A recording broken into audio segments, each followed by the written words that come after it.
अस्सलाम वालेकुम guys. Long time.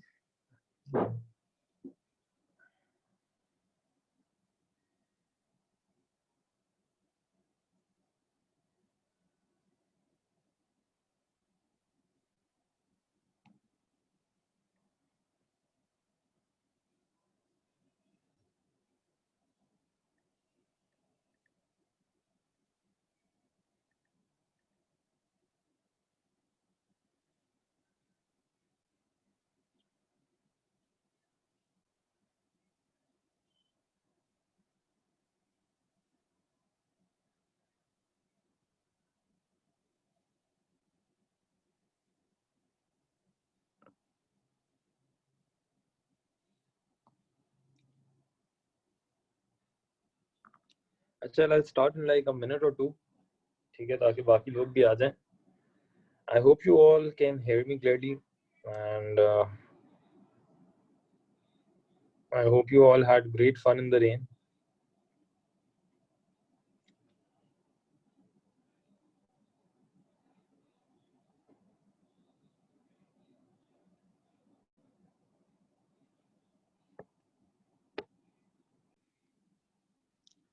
Bismillahirrahmanirrahim.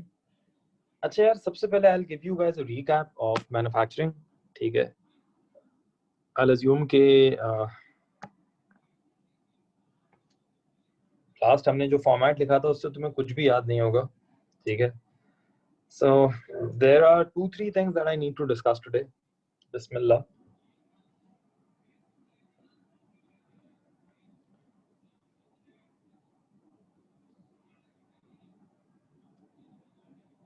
अच्छा देखो, सबसे पहले हमारे पास जो क्वेश्चन आएगा उस क्वेश्चन में ना हमारे पास दो तरह के एक्सपेंसेस होंगे. एक हमारा एक्सपेंस होगा जो फैक्ट्री से रिलेटेड होगा, एक हमारा एक्सपेंस होगा जो ऑफिस से रिलेटेड होगा. और मैं ये दो वर्ड इसलिए यूज कर रहा हूँ क्योंकि मेजॉरिटी चीजों के साथ ये दो वर्ड्स ही यूज हो रहे होंगे. अब यार, जो ऑफिस रिलेटेड एक्सपेंसेस हैं वो सब जाएंगे इनकम स्टेटमेंट में, और जो फैक्ट्री रिलेटेड एक्सपेंसेस हैं वो सब जाएंगे मैन्युफैक्चरिंग अकाउंट में.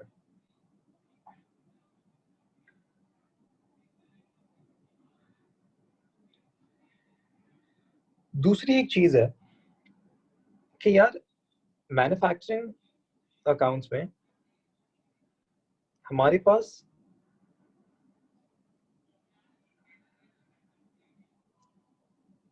तीन तरह की इन्वेंट्री होती है. One is raw materials,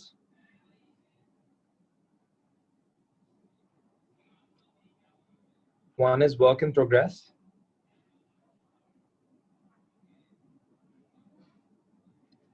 and the last is finished goods.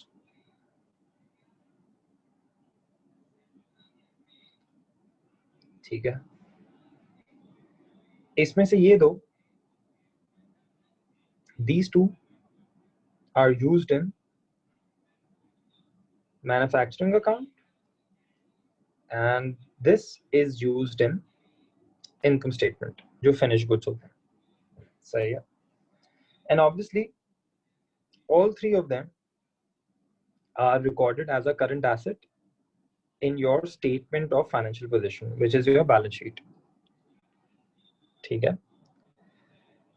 Now moving on, let's take a good recap of how manufacturing account is made. Manufacturing account में हमारा सोल पर्पस ये होता था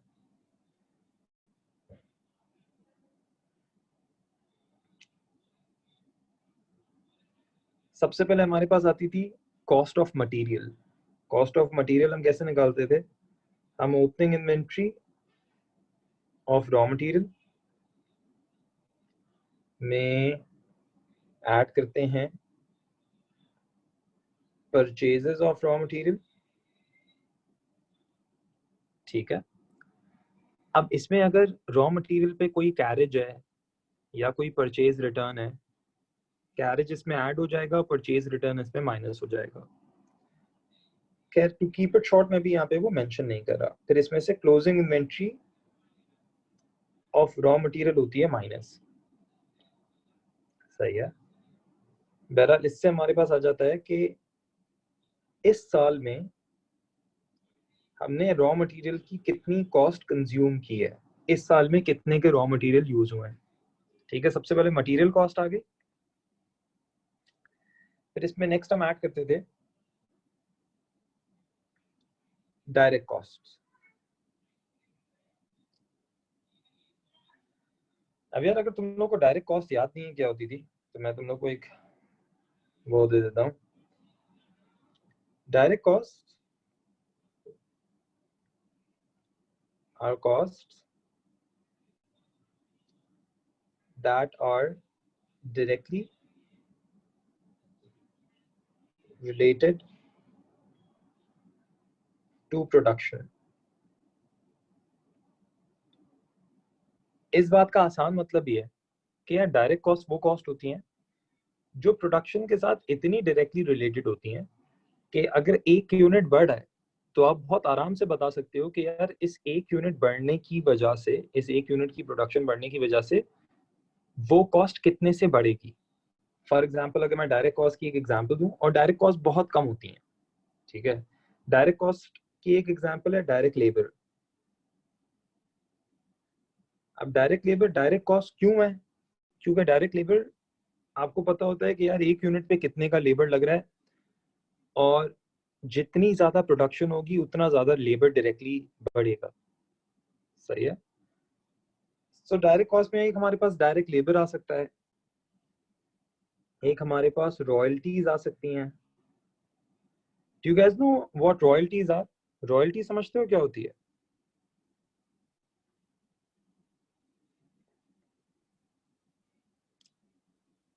ओके, सो बेसिकली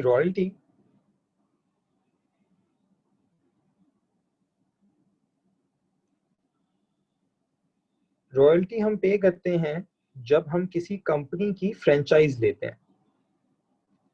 किसी और brand की अगर हम फ्रेंचाइज लेते हैं तो उसको हम रॉयल्टी पे करते हैं, बिकॉज हम उसका ब्रांड का नाम यूज कर रहे होते हैं। अब रॉयल्टी डायरेक्ट कॉस्ट क्यों होती है? क्योंकि रॉयल्टी भी हम पर यूनिट दे रहे होते हैं। मतलब जैसे हर यूनिट पे लेट से अगर 5 रुपए या 10 रुपए का मटेरियल लग रहा है, तो हर यूनिट की रॉयल्टी फिक्स्ड होती है कि भाई हर यूनिट पे आपको लेट से ₹6, ₹7 जो भी है वो रॉयल्टी पे करनी है। So then obviously royalty is a direct cost because this is directly related to production. जैसे जैसे प्रोडक्शन ऊपर जाएगी आपकी पर यूनिट रॉयल्टी बढ़ती रहेगी, आपकी रॉयल्टी बढ़ती रहेगी। ठीक है।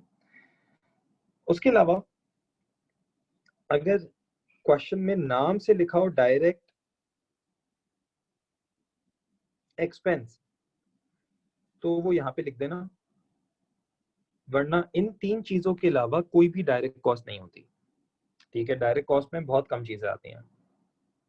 खैर moving on, once you add these to, this answer is known as prime cost. सही है। प्राइम कॉस्ट में हम ऐड करते हैं ओवरहेड्स। ओवरहेड्स को इनडायरेक्ट कॉस्ट भी कहते हैं। ठीक है। और इसमें हमारी फैक्ट्री की या प्रोडक्शन की बाकी सारी कॉस्ट आ जाती हैं, जैसे कि फैक्ट्री में क्योंकि प्रोडक्शन होती है तो फैक्ट्री का रेंट, फैक्ट्री की सैलरीज, फैक्ट्री की इलेक्ट्रिसिटी बिल, ठीक है, फैक्ट्री की डेप्रिसिएशन ऑन फैक्ट्री मशीन्स या इक्विपमेंट। तो बाकी जो भी फैक्ट्री रिलेटेड जितने भी खर्चे हैं वो सब यहाँ पे आएंगे। ठीक है। सो दिस इज इट, ये हमारी सारी कॉस्ट होगी। इसमें हम फिर ऐड करते हैं, we add opening inventory of our work in progress। ये एंड में ऐड होता है opening inventory of work in progress, और इसमें से माइनस होती है closing inventory of work in progress.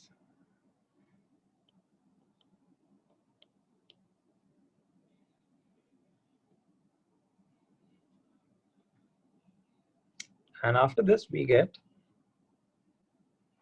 cost of manufacturing.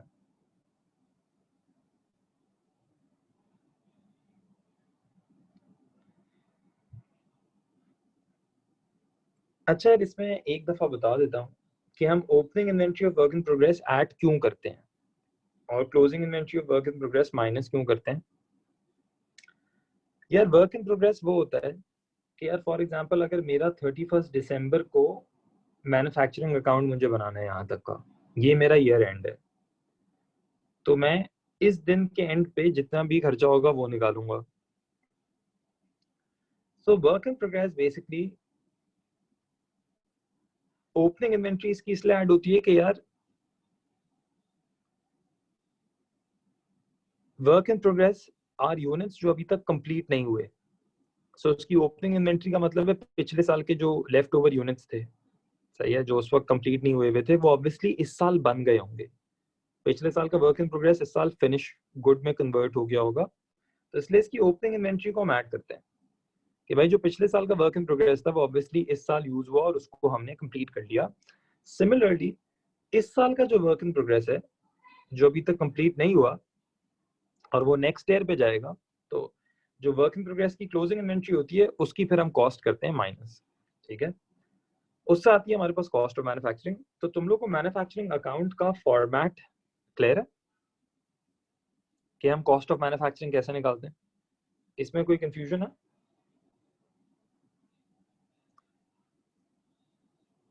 Okay, so is this clear? Okay,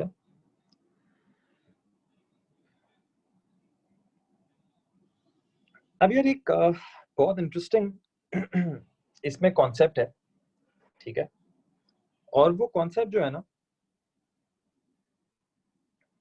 वो कॉन्सेप्ट है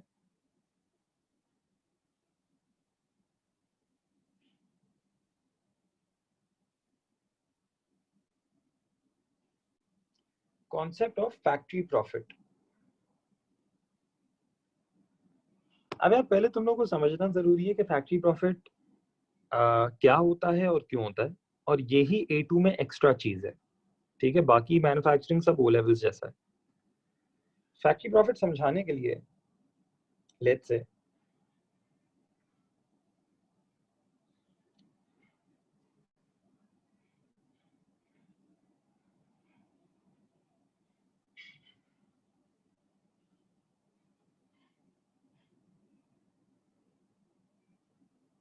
ये मैंने लिखी मैन्युफैक्चरिंग कॉस्ट, इसमें मैं ऐड कर रहा हूँ फैक्ट्री प्रॉफिट,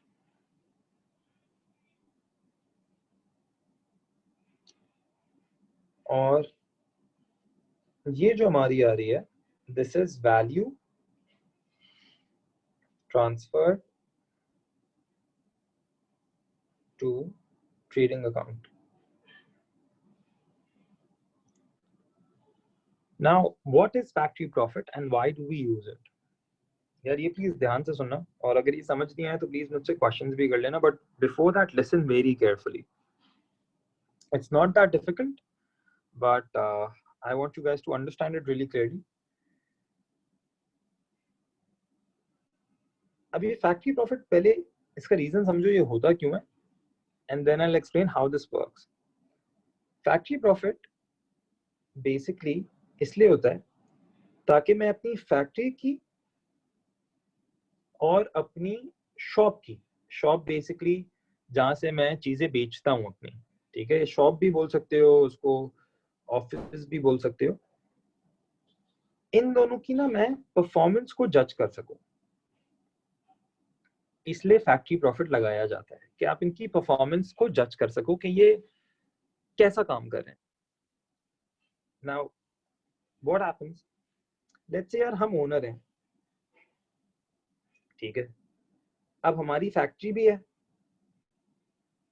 जहाँ पे मैं प्रोडक्शन खुद करता हूँ, और हमारे ऑफिस भी हैं जहाँ से हम चीजें बेचते हैं, अपने ही प्रोडक्ट बेचते हैं।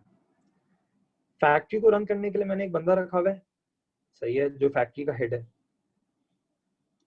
और एक बंदा है जो ऑफिस का हेड है। अब अगर मुझे इन दोनों की परफॉर्मेंस को जज करना है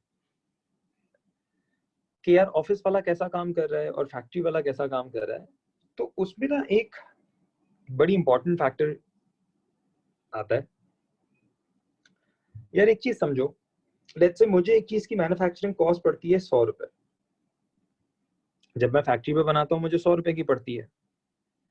अब ऑब्वियस सी बात है कि यार अगर मैं ये बनी हुई चीज किसी बाहर वाले बंदे को बेचूंगा, सही है, और लेट्स से मैं किसी और ऑफिस को होलसेल में ये बेचता हूँ, फैक्ट्रीज तो यही करती है ना, बल्क में बना के बेच देती हैं आगे। अगर मैं होलसेल में बेचता हूँ तो मुझे पता है कि मेरे इस प्रोडक्ट की मार्केट प्राइस जो है, मार्केट प्राइस है ₹120। यार अगर मैं किसी बाहर के बंदे को बेचूंगा तो मैं उसको 120 में बेचूंगा अपना product. So what we do कि यार अगर मैं अपना प्रोडक्ट बाहर बेच रहा हूँ 120 में, और अपना यही प्रोडक्ट मैं अपने ऑफिस को देता हूँ लेट्स से 100 रुपए का, बिकॉज मुझे तो 100 रुपए का पड़ा है, तो अपने दुकान को तो मैं 100 रुपए में दूंगा। तो उससे प्रॉब्लम ये होती है कि यार अगर उसके बाद अगर मैंने यही प्रोडक्ट जो पूरी मार्केट में सबको 120 का मिलता है, सही है, लेकिन क्योंकि खुद मैंने बनाया हुआ है, मैं अपने ऑफिस वाले को 100 रुपए में दे रहा हूँ, और इसको जब ये 100 रुपए में मिला तो उसका जो हेड है उसने पूरा साल काम किया, सही है, ये प्रोडक्ट सेल किया, और एंड में वो बहुत चौड़ा होके बैठा है कि यार देखिए मैंने इतना ज्यादा प्रॉफिट करा है, मेरे ऑफिस मतलब आपकी शॉप का मैंने प्रॉफिट इतना ज्यादा किया है। अब यार इस प्रॉफिट को मैं सही से जज इसलिए नहीं कर सकता, वो प्रॉफिट जितना भी बोले, बट प्रॉब्लम ये है कि भाई जब आपने प्रॉफिट करा है तो उसमें आपका कोई 30 मार खान नहीं है, या आपकी कोई एफर्ट नहीं है, आपको पहले से ही एज मिला हुआ था मार्केट से। जो चीज सबको 120 रुपए में मिल रही थी वो आपको 100 रुपए में मिल रही थी, सही है, तो अगर आपको 20 रुपए का एज मिला हुआ है दूसरों पे, तो उसके बाद प्रॉफिट करना कोई इतना कोई रॉकेट साइंस नहीं है, it's not a big deal. So in order to eliminate this advantage and to check his real performance, what we do is कि यार हम अपनी फैक्ट्री से अपने ऑफिस पे भी चीज 120 में ही देते हैं, ठीक है, और इसलिए हम इस पे फैक्ट्री प्रॉफिट 20 रुपीज का ऐड कर देते हैं। रीजन बीइंग कि यार अब अगर मैं अपने ऑफिस पे, मुझे पता है मुझे 100 रुपए का पड़ रहा है, मैं बना रहा हूँ, मुझे 100 रुपए का पड़ रहा है, लेकिन मैं अगर अपने ऑफिस पे ये चीज 120 की दूंगा, ठीक है, और उसके बाद मेरा ऑफिस का हेड कहता है कि सर मैंने अभी भी प्रॉफिट किया है, तो मैं एक्चुअली मानूंगा कि यार ये सारी परफॉर्मेंस इस बंदे की अपनी है, because now he is not getting that advantage, ठीक है, इसको भी ये प्रोडक्ट उतने में ही अवेलेबल है जितने में मार्केट के दूसरे लोगों को है। So this is the reason we add factory profit, so that we can assess the performance of our office and simultaneously of our factory together, सही है, ताकि हम ऑफिस से वो एज हटा सकें, वो एडवांटेज हटा सकें। Does this make sense to you guys? Sir एक बार फैक्ट्री प्रॉफिट रिपीट कर दें। आतिफ बोल रहे हो आप? जी सर। यार फैक्ट्री प्रॉफिट हम सिर्फ इसलिए लगाते हैं so that we can send our product from our factory to our own office at the market price, सही है, so that eliminates the advantage that our office would get.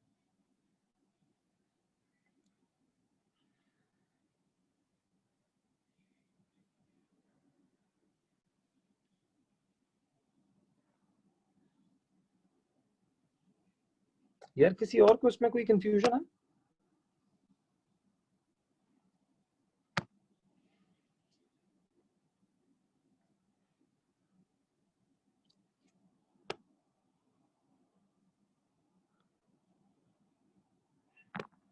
अच्छा यार एक स्टूडेंट का क्वेश्चन है कि प्रोडक्टिविटी चेक करने का कोई दूसरा मेथड नहीं है, इससे तो प्रॉफिट कम हो जाएगा।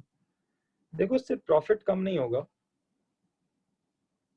एक और एग्जांपल लेते हैं यार, ठीक है,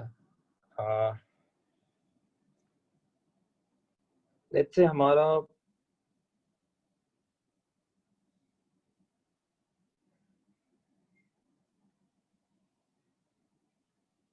हमारी एक फैक्ट्री है,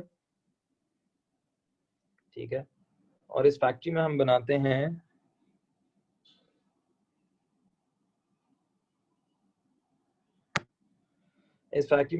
लेट्स से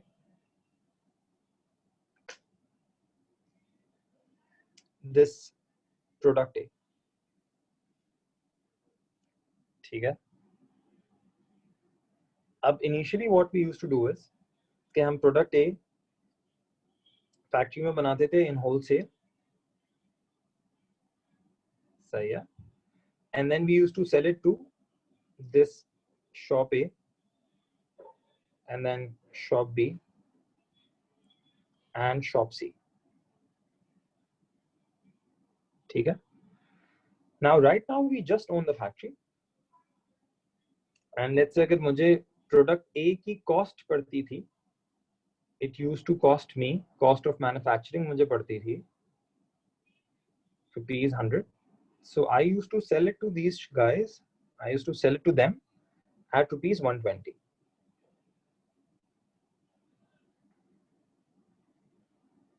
सही है। अब next year what I did is that I opened up my shop. मैंने कहा यार मैं फैक्ट्री भी अपनी है, शॉप भी अपनी बनाता हूँ, सो अब अगर मैं अपनी शॉप को यही चीज 100 रुपए में दूंगा, सही है, और मेरा शॉप का जो मैनेजर है वो बेवकूफ अगर इसको मार्केट में 110 रुपए का बेचता है और बड़ा खुशी खुशी मुझे कहता है सर मैंने बड़ा प्रॉफिट किया है, मैंने ये किया है, मैंने वो किया है, so do you think it's a good idea? इससे सबसे पहले प्रॉब्लम होगा कि भाई बाकी शॉप्स वाले मुझसे मेरा प्रोडक्ट नहीं लेंगे, ठीक है, because they cannot compete at a price of 110, उनको मैं दे ही 120 पे रहा हूँ, सही है। So in order to eliminate this advantage and to see the performance, real performance of the manager, what we do is हम इसको कहते हैं कि भाई आपको भी ये प्रोडक्ट 120 पे ही मिलेगा जैसे बाकी सबको मिल रहा है, and now if you let's say sell it for 125 or anything more than 120, then I would say कि हाँ भाई आपका मेरा जो शॉप मैनेजर है वो एक्चुअली परफॉर्म कर रहा है, ठीक है, बिकॉज अगर मार्केट में सबको 120 पे मिल रहा है और मार्केट में 120 पे जब ये चीज मिल रही है उसके बावजूद वो चीज चल रही है, उनकी दुकानें चल रही हैं, वो बेच रहे हैं, तो उसका मतलब है कि वो 120 से ऊपर पे ही बेच रहे होंगे, सही है। So in order to judge the performance of our shop manager, we also give the product to him at a market price so that we can check his performance, ठीक है। अब जब एक बात बताओ, अगर ये 125 का बेचता है इसको, तो मुझे एज अ कंपनी 5 रुपए का फायदा हुआ यहाँ पे और 20 रुपए का फायदा हुआ यहाँ पे, तो मेरा प्रॉफिट कंपनी हो रहा, मेरा फैक्ट्री पे मुझे प्रॉफिट हो गया 20 रुपए, शॉप पे प्रॉफिट हो गया 5 रुपए, तो मेरा टोटल प्रॉफिट 25 रुपीज ही है, सही है। सो आपका प्रॉफिट अफेक्ट नहीं होता, इससे सिर्फ फायदा ये होता है कि आपकी जो ऑफिस होता है उसके पास से अनड्यू एडवांटेज चला जाता है।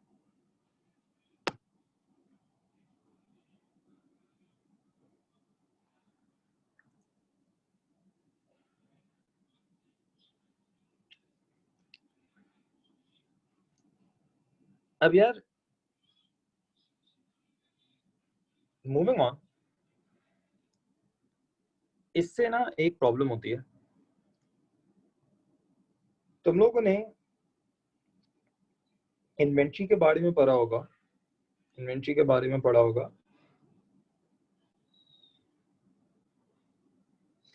that inventory should be recorded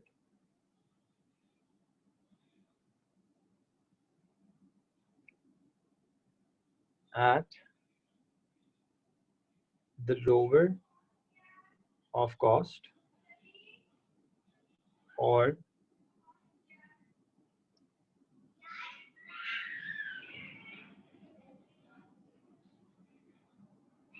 net realizable value। ठीक है, इस बात का आसान मतलब ये है कि आप अपनी इन्वेंट्री को कभी भी कॉस्ट से ऊपर या एनआरवी से ऊपर पे रिकॉर्ड नहीं कर सकते। एक और चीज प्रूडेंस कॉन्सेप्ट कहता है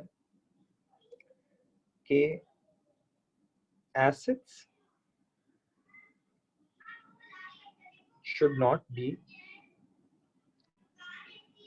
overstated and that profits should not be overstated।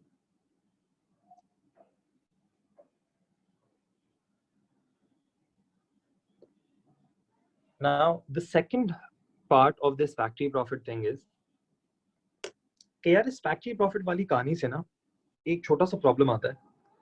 वो प्रॉब्लम आता है कि हमारा कुछ प्रॉफिट होता है जो कि अनरियलाइज्ड प्रॉफिट रह जाता है। अनरियलाइज्ड प्रॉफिट कैसे रह जाता है? आई विल एक्सप्लेन। भाई लेट्स से मैंने फैक्ट्री पे 1000 यूनिट्स बनाए, ठीक है,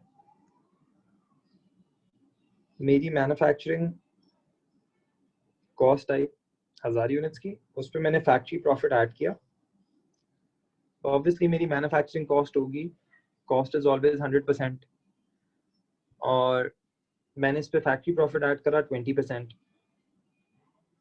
सो ये इतने पे मैंने ट्रांसफर करा टू ऑफिस, ठीक है, जो बेसिकली परसेंटेज वाइज है 120%। इतने पे मैंने ट्रांसफर करा। अब यार ये पूरा का पूरा जो फैक्ट्री प्रॉफिट है ये मैंने अपने पास प्रॉफिट के तौर पे लिख लिया है, लेकिन ये प्रॉफिट मुझे असल में तब होगा, मेरी फैक्ट्री है और ये ऑफिस है,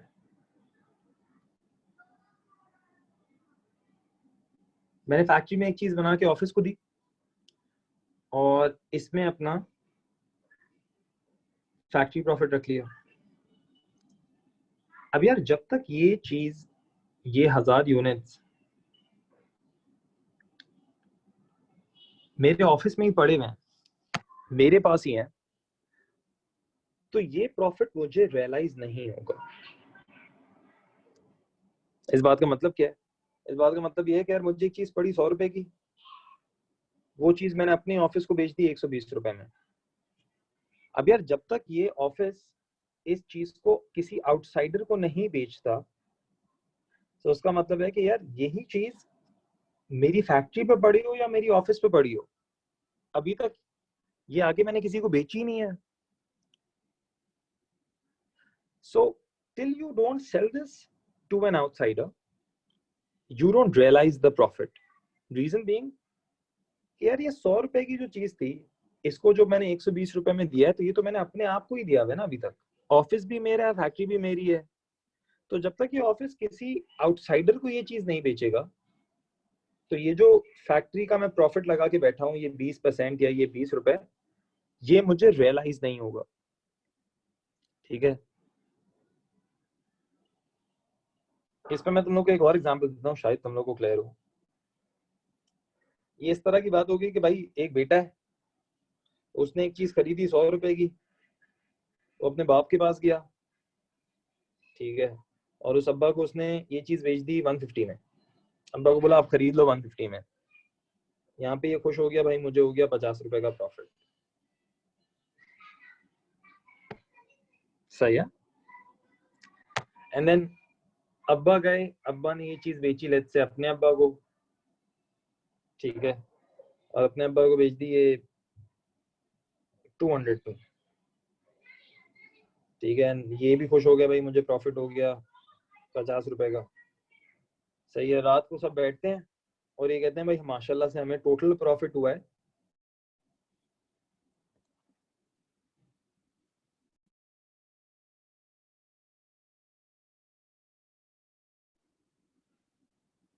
सही है. For example they sit at night and they discuss कि भाई हमारी फैमिली को टोटल प्रॉफिट हो गया 100 रुपए का. सो this is not a profit भाई. ये तो आप अपनी फैमिली में एक चीज को एक दूसरे को महंगा कर करके बेच रहे हो. So you have not realized this profit because this product, whatever this was, it's still in the same family. आपको प्रॉफिट तब होगा जब आपके ये दादा किसी आउटसाइडर को ये चीज बेच दें फॉर लेट्स से 200. तो आप कह सकते हो कि हाँ भाई ये प्रॉफिट और ये प्रॉफिट अब जाके हमें रियलाइज हुआ है. सही है. सिमिलरली अगर आप अपनी फैक्ट्री से अपने ही ऑफिस पे एक चीज भेज रहे हो और उस पर प्रॉफिट लगा रहे हो, प्रॉफिट रख रहे हो, तो वो प्रॉफिट, ये जो फैक्ट्री का आपने प्रॉफिट रखा है वो आपको रियलाइज तब होगा जब वो चीज आपकी ऑफिस से बिक जाएगी. जब तक वो आपके ऑफिस में पड़ी हुई है एक तरह से आपके पास ही है and you will not realise this profit.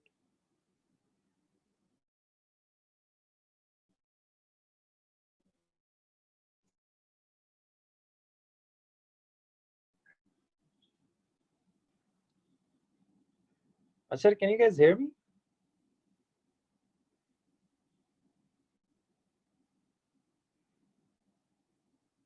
Okay.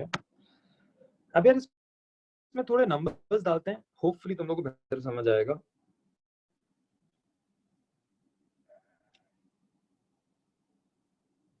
Let's say हमने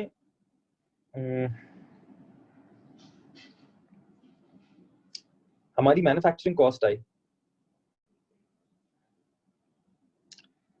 $2 लाख. इस पे मैंने अपना फैक्ट्री प्रॉफिट लगाया.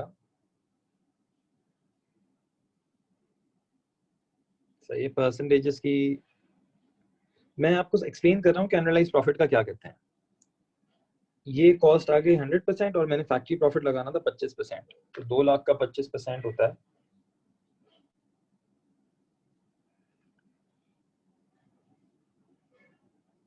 50,000. और ये वैल्यू आ गई जिस पे मैंने ट्रांसफर किया.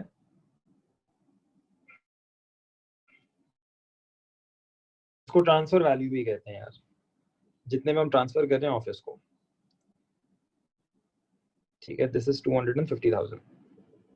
यार अब ये एग्जांपल प्लीज ध्यान से देखना, इसमें ना तुम लोगों को समझ आ जाएगा. और ये बेसिकली मैं ट्रांसफर कितने परसेंटेज पे करता हूँ, 125% पे करता हूँ अपने ऑफिस को ट्रांसफर, अपना 25% फैक्ट्री का प्रॉफिट रख के. ठीक है. अब यार लेट्स से ये इस साल हमने जो यूनिट्स बनाए थे 1000 यूनिट्स बनाए थे. ठीक है.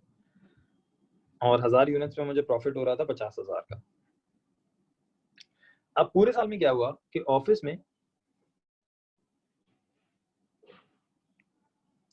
के पास यूनिट्स फ्रॉम फैक्ट्री आए 1000. ठीक है. जो टोटल यूनिट्स आए और होल्ड हो गए, वो हो गए 800. ठीक है. ओपनिंग कुछ भी नहीं थी, ओपनिंग इन्वेंट्री 0 थी. सही है. ओपनिंग इन्वेंट्री 0 थी. अब यार अगर 1000 में से 800 यूनिट बिक गए,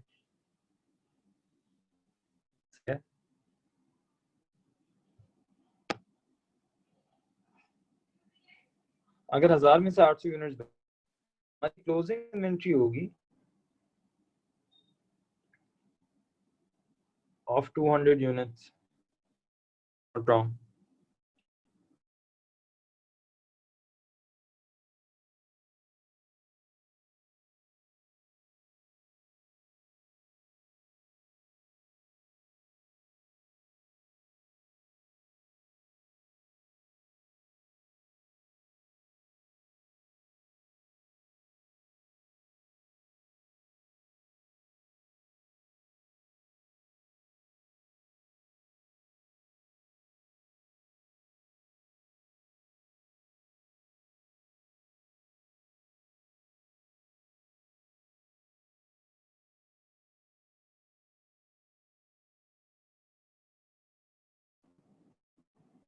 Guys, can you hear me? जी सर. Hello.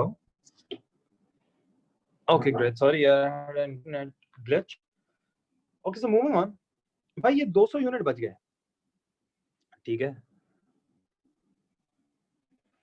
अब मेरा जो टोटल फैक्ट्री प्रॉफिट है वो था 50,000. ये प्रॉफिट 50,000 जो था ये तब होना था जब 1000 यूनिट बिक जाते. सही है. अब 1000 में से बिके सिर्फ कितने हैं? 800. और ये 200 यूनिट्स चूंकि लेफ्ट ओवर हैं, अभी तक बिके नहीं है, तो इन 200 यूनिट्स का जो प्रॉफिट है, सही है, इन 200 यूनिट्स पे ये जो मैंने फैक्ट्री प्रॉफिट लगाया हुआ है वो अभी तक मुझे रियलाइज नहीं हुआ होगा, ठीक है. बिकॉज ये 200 यूनिट्स अभी तक मैंने किसी थर्ड पार्टी को नहीं बेचे, ये 200 यूनिट्स मेरे पास ही पड़े हैं. सो इस टोटल फैक्ट्री प्रॉफिट में से जो 1000 यूनिट्स का था, आई थिंक ये जो 200 यूनिट्स रह गए हैं जो लेफ्ट ओवर हैं, इसका जो प्रॉफिट होगा, इसका प्रॉफिट होगा अनरियलाइज्ड. बिकॉज ये अभी तक ने किसी थर्ड पर्सन को नहीं बेचे हैं, ये मेरे ही ऑफिस में पड़ा. तो अगर एक चीज मेरे पास पड़ी है, मैंने किसी और थर्ड पर्सन को नहीं बेची, तो उसमें मुझे प्रॉफिट हो ही नहीं सकता. I will realize this profit once and when I sell it to a next person or to a third party. So basically आपकी जो क्लोजिंग इन्वेंट्री बचती है, जो आपका लेफ्ट ओवर जो होता है, उसका प्रॉफिट आपके लिए अनरियलाइज्ड होता है. अब ये निकलेगा कैसे? अनरियलाइज्ड प्रॉफिट निकालने का तरीका ये है,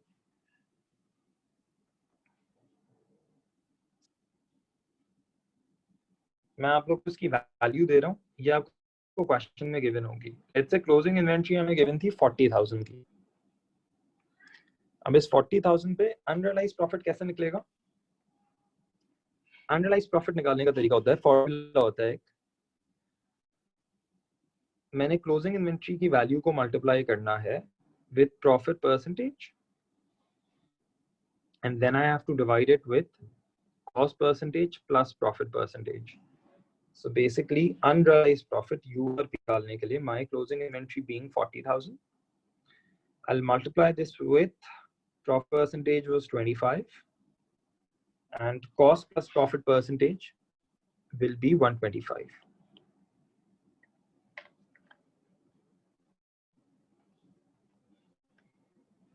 तो अनरियलाइज्ड प्रॉफिट आ गया 8,000. ओ एक सेकंड यार,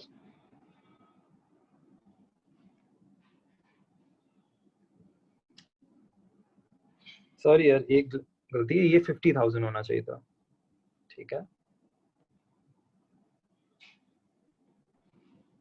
this should have been 50 closing inventory की वैल्यू, और उससे ये आ जाता 10,000. सही है. तो आउट ऑफ 50 हमारा जो अनरियलाइज्ड प्रॉफिट है, that is this unrealised profit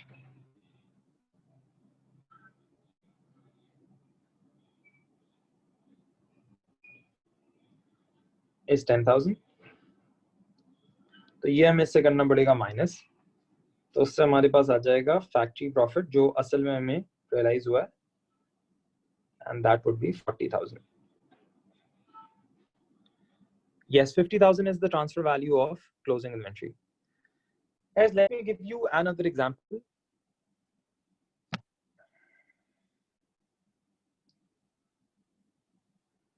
भाई लेट्स से हमने फैक्ट्री में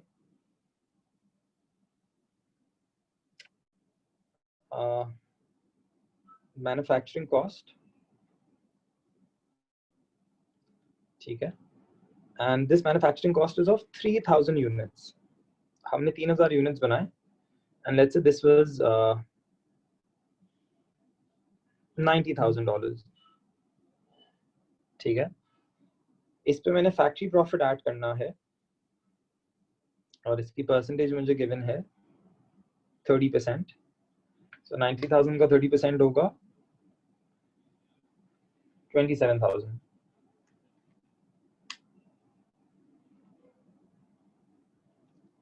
Okay, so if I talk about percentages, this is 100, this is 30, and I'm transferring things at a percentage of 130.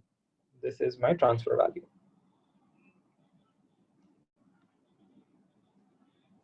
अब भाई मुझे सिर्फ एक काम की चीज ये पता है कि opening inventory was 0. My units from factory were 3,000 and my units sold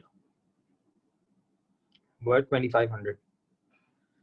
So हमारी closing inventory कितनी होगी यार?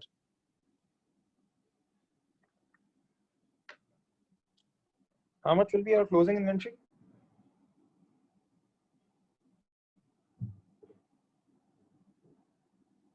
Anyone?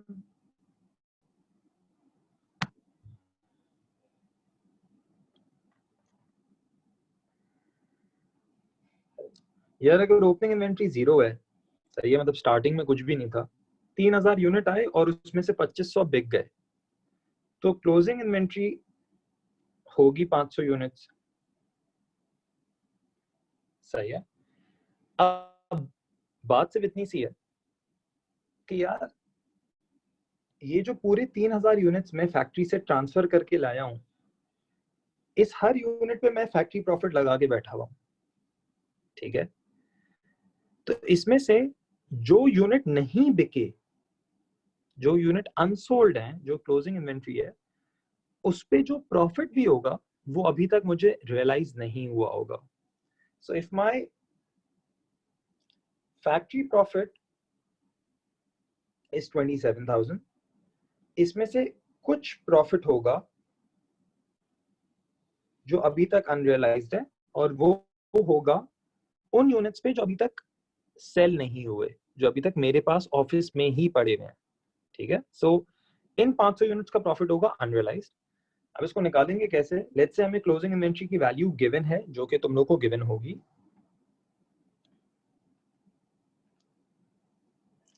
And this is 19,500. तब अगर मुझे इस 19,500 की इन्वेंट्री पे ये चेक करना है कि इसमें प्रॉफिट कितना है, सो मैं 19,500 को मल्टीप्लाई करूंगा प्रॉफिट की परसेंटेज से और डिवाइड करूंगा कॉस्ट प्लस प्रॉफिट से. सो इस पे अनरियलाइज्ड प्रॉफिट है 4,500. सही है. So out of 27,000 of my factory profit, 4,500 का अभी तक हमें रियलाइज नहीं हुआ. सो हमारा प्रॉफिट होगा 22,500.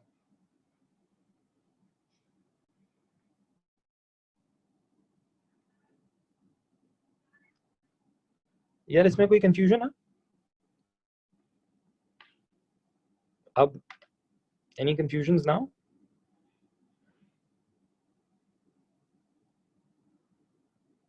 ओके, नाउ कल की क्लास में इंशाल्लाह मैं इसी को कंटिन्यू करूंगा.